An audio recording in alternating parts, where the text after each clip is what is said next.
आप दो 13,000 का 300 रुपया फिर 300 रुपया लगेगा।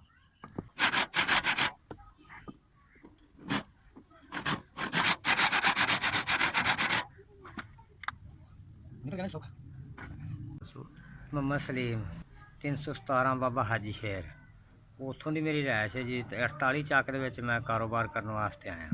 मेहनत मजदूरी ਜਿਹੜੀ ਲੱਭੇ मैं कर लेना जी। जिसले काम आ जाए असी तो उसले बह जाइदा जी काम ते इसे काम वास्ते बैठे हैं जी। इत्थे काम कीती जाने अड्डे ते बैठे होर कारोबार को नहीं कोई भी साडा जी। इहो ही कारोबार है।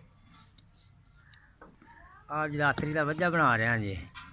दातरी की मुठ ते ये मैं रुपये लैने ने जी 50 रुपये के बच्चे भी ने निक्के निक्के बच्चे ने जी। रोज़ भी इन्हों पूरी करनी है।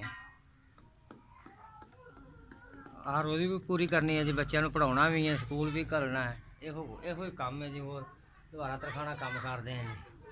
दोबारा तरखाना काम करते हैं जोड़ा आ जाए वो कर लेदा जी। ने जी दातरियाँ भी बना लईदियाँ ने।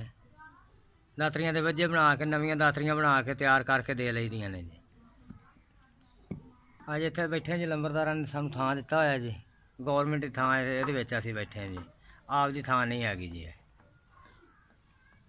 इन्हूं जी थरा का मसला है। पीरां कोल फकीरां कोल लैके बड़ा भजे हैं। जिहड़े कोल जाने वो कहते जी 6 साल में 7 साल में सही हो जाएगा या 12 साल से सही होएगा।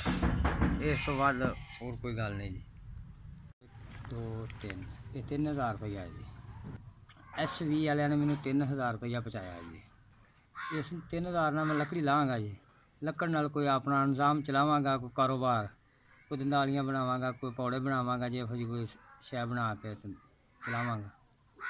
मेरी ये खिदमत की है ना जी 3000 की, उस बंदे की बड़ी मेहरबानी। अल्लाह उन्होंने बहुता देवे। अल्लाह इन्ना क देवे वो संभालिया ना जाए। साड़ी उन्हें खिदमत की है जी। असीं लकड़ी लियाड़ के आपदा कारोबार चलावांगे जी।